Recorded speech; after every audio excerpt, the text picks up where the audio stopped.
My fiancé told me, "You're too paranoid."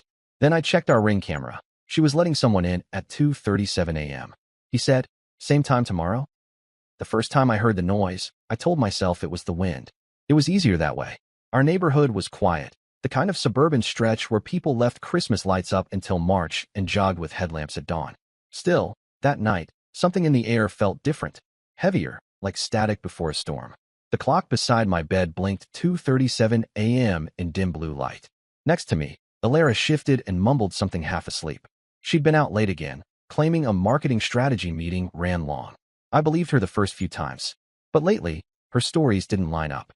Her perfume lingered long after she got home, the scent unfamiliar, sharper than the one I'd bought her for her birthday. She also stopped kissing me goodnight. It was small, but when someone loves you, small things are loud when they change. I stared at the ceiling and listened. Then I heard it again, a soft scrape against the front door, followed by the faint beep of the lock disengaging. We had a Ring camera installed just last month. Alara wanted it for security. Funny that. My phone was charging in the kitchen, so I stayed frozen, straining my ears. The sound that followed was unmistakable. The slow creak of the door opening, a pause, then the faintest whisper. Footsteps. My body tensed. I thought about getting up, but what if it was nothing? If I caught her in a lie, she'd twist it, make me look insane again. I'd heard it before. "You're too paranoid, Granton. You overthink everything." Maybe she was right. Maybe I was losing it. The door shut softly. I waited. Silence. I glanced at Alara. She was gone. Her side of the bed was empty. For a few seconds, I couldn't move. The air in the room felt cold, wrong. I reached for my phone and tiptoed out of the bedroom, stepping carefully to avoid the creaky spot by the hallway. The house was dark except for the faint blue light from the digital clock in the kitchen. I pulled up the Ring app, but the live view showed only black. Someone had covered the camera. My chest tightened. Alara had insisted on setting up the app on her phone too. I remembered her saying she wanted to keep it connected to both accounts. I opened the app history, but it had been wiped clean. That's when I saw the notification. System temporarily disabled at 2:35 a.m. 2 minutes before I woke up. I turned off the phone and stood in the dark. Then I heard it. Low voices from the living room. One of them was Alara's. The other was a man's. Calm, confident, close. I couldn't make out the words, but I caught his tone, the kind of tone you only use with someone familiar. I didn't move closer. I just listened. A chair shifted. The refrigerator hummed. Then, as clearly as a bell, I heard him say, "Same time tomorrow?" The front door opened again, then closed. After that, there was nothing, just the hum of the fridge and the quiet shuffle of Alara's feet as she climbed the stairs. I rushed back into bed, threw the blanket over me, and pretended to be half asleep. My pulse was still racing when she crept in. I felt her slide beside me, her hand brushing my arm, cold from outside. She whispered, "You're sweating." I didn't answer. I just turned my face to the wall. She kissed my shoulder lightly, a performance, a habit, and within minutes, her breathing slowed into fake sleep. I lay there for hours, counting the faint glow of headlights passing by our window, waiting for dawn. By morning, Alara was cheerful. She made coffee, hummed to herself, packed a smoothie for work. I watched her move around the kitchen, pretending nothing had happened. The world outside was perfectly normal. Kids waiting for the bus, neighbors walking their dogs. While inside, my thoughts ran like wildfire. She leaned down, brushed her lips against my cheek, and said, "Don't forget dinner with my mom tonight. And stop worrying so much, okay? You're too paranoid." I managed to smile. Sure. The door shut behind her, and I stood there, coffee untouched. Then I opened the Ring app again. The log was still empty, no motion detected, no footage. But something in me refused to let it go. I grabbed my laptop and pulled up the local storage from the indoor camera I'd installed months ago, a tiny one hidden above the bookshelf, meant for pet monitoring. It wasn't linked to the Ring system, just a cheap, standalone device I'd forgotten about. The footage loaded slowly, frame by frame. At 2:37 a.m., the video flickered, showing a figure stepping inside. He wore dark jeans, a hood pulled up, a travel bag slung over his shoulder. Then Alara appeared. She didn't look surprised. She smiled. They spoke quietly, but I couldn't hear through the cheap mic. Then she handed him something, a small wrapped box. He unwrapped it, pulled out what looked like a watch, and laughed softly. He touched her face. She didn't pull away. When he turned to leave, the camera caught his profile in the dim light. I didn't recognize him, but his last words were clear, even through static. "Same time tomorrow?" Then the door closed, and Alara stood there for a moment, hand still on the handle, like she was savoring it. Then she walked back upstairs. The footage ended. I sat there, unable to move. My coffee had gone cold. My fiancée, the woman I'd spent 3 years with, the woman who cried when I proposed, was letting another man into our house in the middle of the night. And she had the audacity to call me paranoid. I replayed the clip again and again, memorizing every detail. His walk, his voice, her face. There was no hesitation, no guilt. Just routine, like it had happened before. That night, I didn't sleep. I waited until she was out cold, then disconnected the Ring camera from her account, changed the password, and hid a small recording device behind the hallway plant near the front door. I had to know if it was real, if it would happen again. When the next night came, she went to bed early, like always. But I could tell she was pretending. Her breathing was too steady, her body too still. At 2:30 a.m., she slipped out of bed. I lay perfectly still, counting the seconds. Then I heard the faint beep again, the door unlocking. I waited a full 5 minutes before reaching for my phone, heart hammering. I opened the hidden camera feed. The door was open. A shadow stepped inside. Then came that same voice, casual, confident. "Miss me?" Alara closed the door behind him. The feed went dark. She'd turned off the lights. I didn't move. Not yet. I needed to see how far it went. Because when someone calls you paranoid, sometimes the only way to prove them wrong is to be absolutely sure you're right. The next morning, Alara acted like nothing happened. She asked if I wanted French toast, kissed my forehead before heading to work, and reminded me about her mom's birthday dinner that evening. Her cheerfulness was too smooth, like it had been rehearsed. Every word she said scraped against me like sandpaper. When the door closed behind her, I finally breathed again. My hands were still trembling as I opened my laptop and replayed the hidden footage from last night. This time the mic caught a few words, fragments of small talk, half-whispers that didn't make sense yet. The man's voice was low, confident, familiar in tone, but not in identity. Alara had laughed softly, the kind of laugh she hadn't used with me in months. Then, at the end of the video, the same phrase again, same time tomorrow. That line played over and over in my head all day. He wasn't sneaking in by mistake or out of impulse. He had a schedule. This was organized, habitual. I made up my mind. If she could plan her lies, I could plan my truth. By afternoon, I drove to an electronics shop across town, one she'd never recognize. I bought 2 miniature cameras, both disguised as household items. One a USB wall charger, the other a decorative lamp base. The salesman joked about catching raccoons in the yard. I smiled back, pretending to laugh. That evening, Alara texted to say her mom had caught the flu, and the birthday dinner was postponed. I replied that I was working late. Neither of us believed the other. At 8 p.m., I told her I'd be staying at the office overnight to finish a report. She seemed relieved, almost too relieved. "Don't overwork yourself," she said, touching my arm in passing. Her nails brushed the fabric of my shirt and left a faint scratch across my skin. I left, drove a few blocks away, then parked behind a row of trees with my headlights off. I could see our front porch faintly through the branches. The streetlights made small halos on the asphalt. Inside the house, the lights flicked on in the living room, then off. At 2:30 a.m., the motion detector on my phone buzzed. One of the hidden cameras had activated. The feed loaded. Alara stood by the door, hair down, barefoot, wearing the robe I'd bought her last Christmas. The door opened quietly, and a tall figure stepped in, his face partially shadowed by the porch light. He leaned in like he owned the place. Alara reached for him immediately. They whispered, too softly for the mic, but his voice was clear enough this time to identify. I knew that voice. I'd heard it once before, over speakerphone, during a dinner when Alara had been showing me photos of her office party. He was her manager, Corvin, the regional head of marketing, the one who sent her late-night emails and urgent calls about presentations. The same man who told me I was lucky to have such a dedicated woman. My hands went cold. They stayed together for half an hour. When he finally left, Alara wiped the counter, turned off the lights, and reset the Ring system before returning upstairs. It was surgical, rehearsed. I watched the footage again until dawn. There was no confusion, no hesitation. He wasn't her ex. He wasn't lost. He was her lover. And this had been going on long enough for them to have a rhythm. The way she turned the latch twice before opening, the quick scan outside before he entered, the same time every night. The next morning, I greeted her normally. I made breakfast, even asked about work. She smiled and said Corvin had a conference call later and she might be home late. "Don't wait up," she said. I wanted to laugh.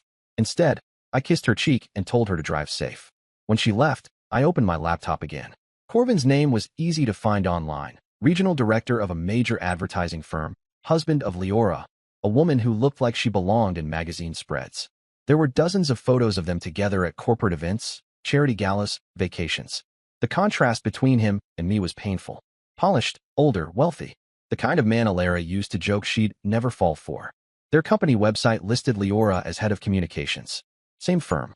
That explained why Alara's office stories had started mixing names. We. Our team. The project. I used to think it meant she felt part of something bigger. Now I realized it meant she was living a double life within one building. That night, I didn't plan to sleep.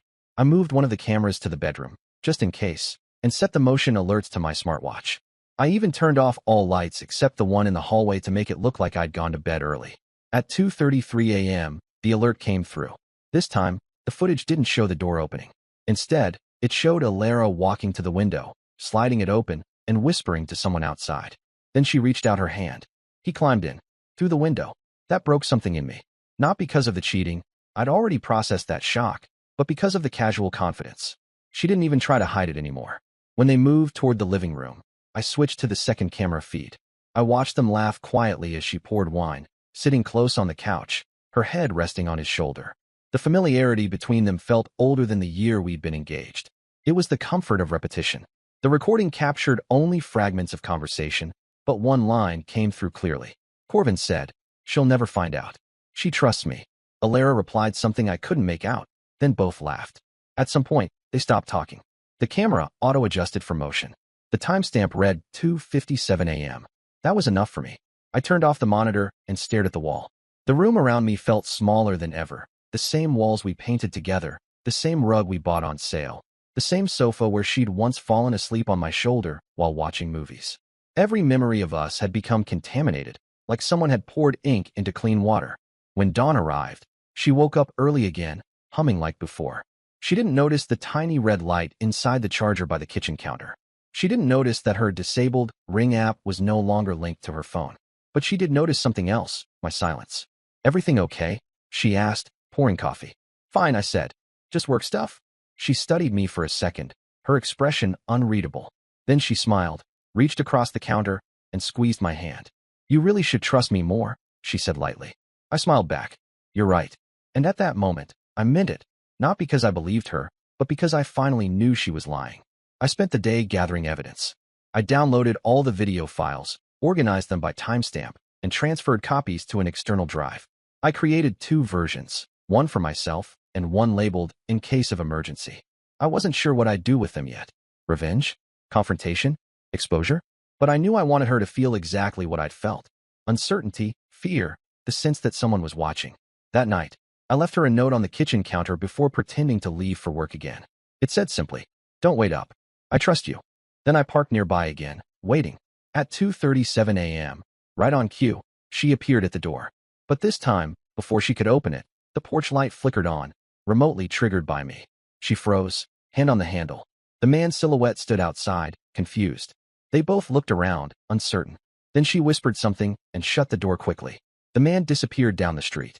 For the first time in weeks, I saw a hint of panic in her eyes. She locked the door, closed the curtains, and turned off her phone. Good, I thought. Let her wonder who's watching now. After that night, Alara started to unravel. Not all at once, but in small, jagged ways. She became quieter at breakfast. Her laughter thinned into a mechanical sound. She kept her phone face down, even in the shower, and double-checked the locks before bed, like someone afraid of ghosts. The irony was perfect. She was now haunted by her own reflection. I didn't mention the flickering porch light. She didn't bring it up either. We existed like actors in a bad play, both pretending we didn't know the lines had changed. But I could see the calculation in her eyes. She was wondering if I'd found something, if I'd seen something. She was right to worry. I had already started my next move. That week, I learned more about Corvin than I ever wanted to.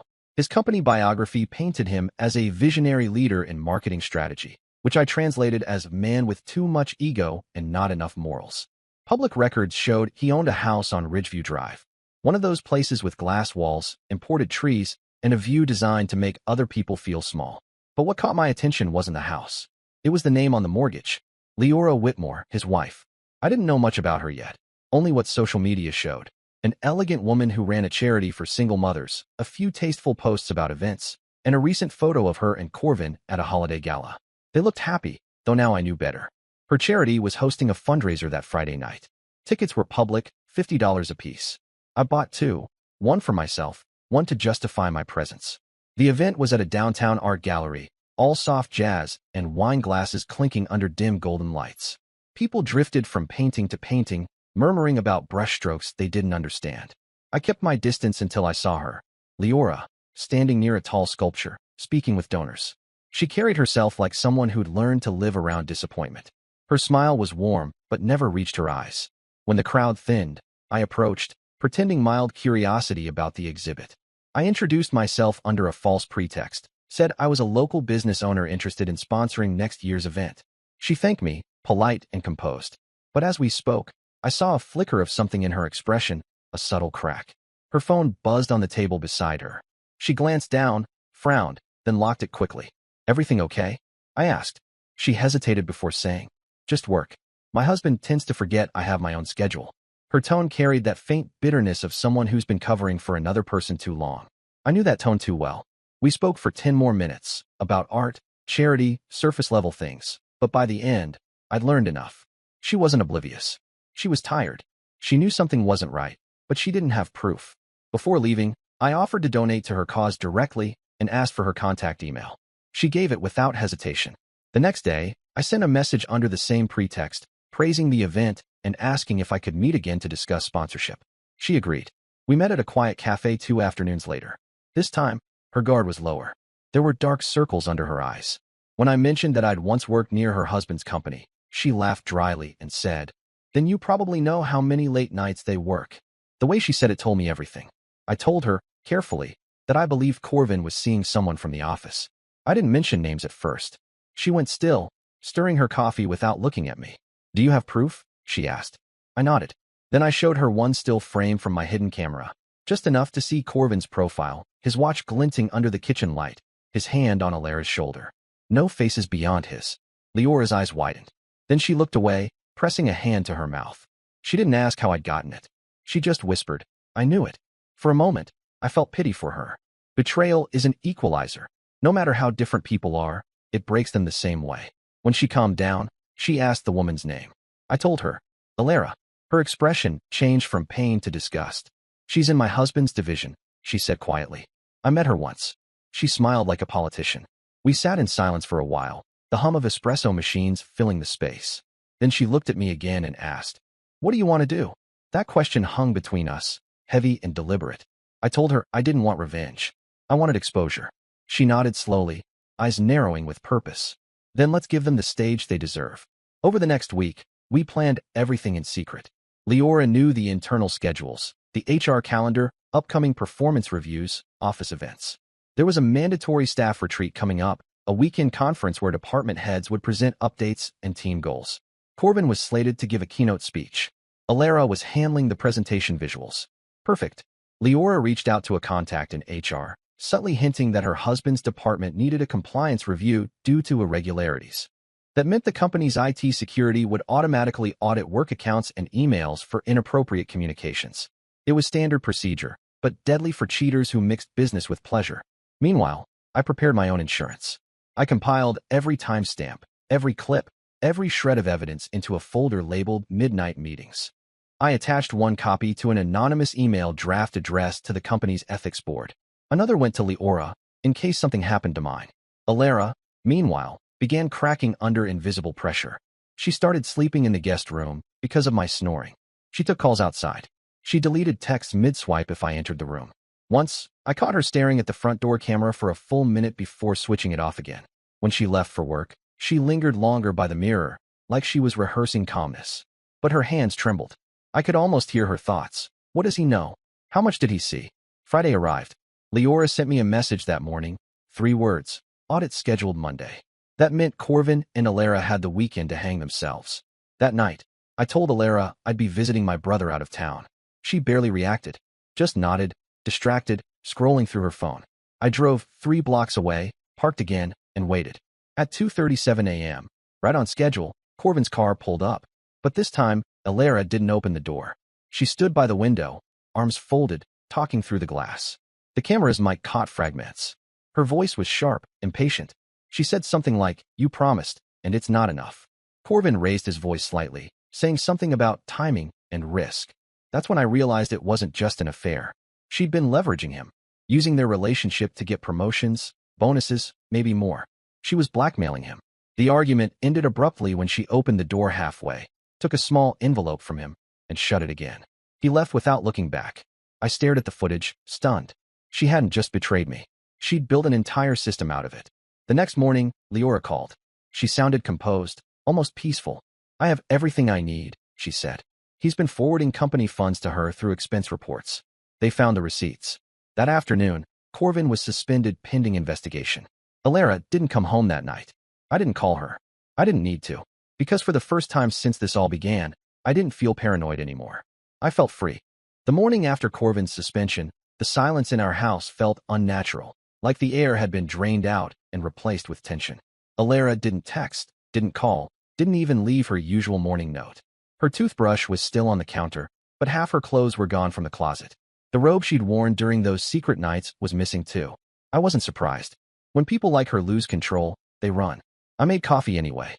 The ritual helped. 1 cup for me, 1 for the empty chair across the table. Around noon, my phone buzzed, an unknown number. The text was short. You were right. It's done. L. I didn't reply. I didn't need to. That one line told me everything. The HR audit had gone through, Corvin's messages were exposed, and Alara's name had been attached to every single one. By the end of that week, the company announced a personnel restructuring due to ethical violations. The internal memo leaked online, just like I suspected it would. Employees whispered about it in comment threads. Someone had uploaded screenshots from the audit, blurred names, but the details were unmistakable. One message read, "Keep this between us. Same time tomorrow." It was surreal seeing their secret world reduced to evidence, stripped of romance, dissected by strangers. There was no drama left, just documents, timestamps, proof. The same precision Alara used to hide her tracks became the blade that cut her down. 2 days later, she came back. The sound of her car in the driveway made my stomach twist. I didn't move. I heard the key fumble in the lock, the pause, the soft click as she entered. She looked smaller somehow, the confident posture gone, her hair tied messily, her eyes rimmed red from lack of sleep. She stood in the doorway like a stranger visiting a home that used to be hers. "Can we talk?" she asked, her voice low. I didn't answer. I just pointed at the dining table. The laptop sat there, open, the folder labeled Midnight Meetings displayed in plain sight. She froze when she saw it. There was a long silence. Then, quietly, she said, "You went through everything." I nodded. "You left everything unlocked." Her face crumpled for a second, then hardened. "You don't understand. It wasn't what you think." I leaned back, letting her dig her own hole. She started pacing. "He promised to promote me. I thought he meant it, but he kept changing things. It wasn't supposed to go that far.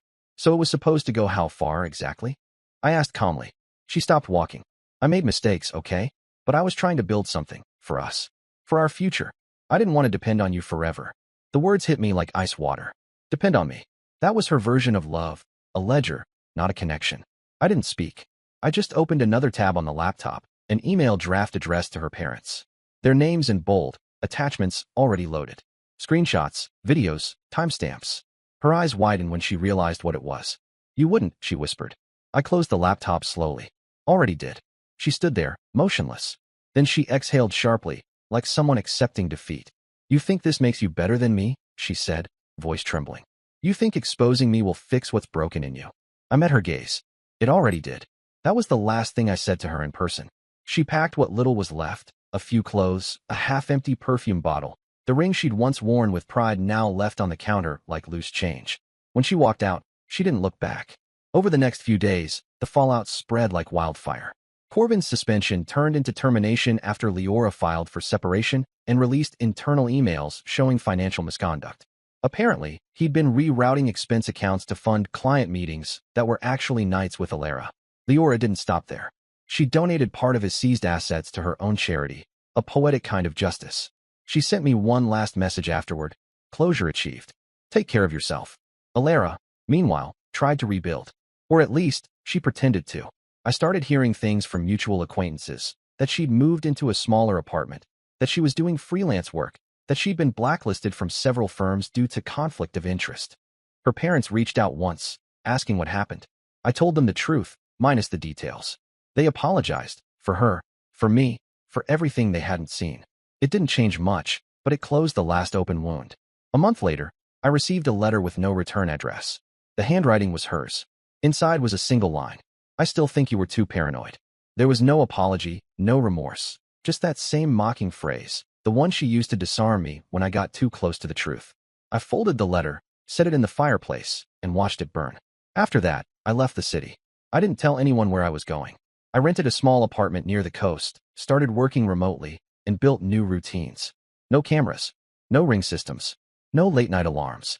I kept things simple: black coffee, early mornings, quiet evenings by the water. Sometimes, I caught myself checking the time out of habit. 2:37 a.m. The old reflex. I'd sit up, listen for sounds that weren't there, and remind myself I was alone. Safe. Then, one night, out of sheer curiosity, I reinstalled the Ring app. The old account still existed, though it hadn't been used in weeks. The interface loaded, showing the front porch of the house I'd left behind. The motion alert history was blank, except for one entry. 3:12 a.m. Login attempt failed. User, Alara. It had happened just 2 nights earlier. I stared at the screen for a long time, then deleted the app for good. I didn't need to know what she was trying to see. Time moved differently after that. Days melted into each other. I learned to live without needing answers. But sometimes, late at night, I'd replay moments in my head. The first time I met her, the way she laughed when I proposed, the smell of her perfume when she hugged me goodbye. And every time, I realized the same thing. The truth had been whispering all along. It wasn't paranoia. It was instinct. I'd ignored it because love makes you deaf to warnings. But paranoia, it turned out, had saved me. One morning, while scrolling through news headlines, I saw a small article buried near the bottom of a business page. Former marketing executive convicted of fraudulent accounting practices. The photo beside it showed Corvin leaving court, looking older, hollowed out. The article mentioned his accomplice, unnamed, who had accepted a plea deal and was serving probation for falsifying documents. I didn't need to read further. I closed the page. Maybe she'd finally found the stability she'd wanted, not in love, not in work, but in the predictable monotony of consequence. Months later, I went back to the house one last time. Not to stay, just to collect what was left. The new owners had moved in, repainting everything. The place looked brighter, lighter, almost unrecognizable. As I stood on the porch, I noticed the faint outline where the Ring camera used to be. A small scar on the wall, the only trace of everything that had happened there. I didn't feel anger anymore, just relief. Before leaving, I left something small in the mailbox, a note addressed to no one in particular. It read, "If you ever start to feel paranoid, check the camera. Sometimes it's not paranoia. Sometimes it's the truth knocking at your door." Then I walked away. And for the first time in months, I didn't look back.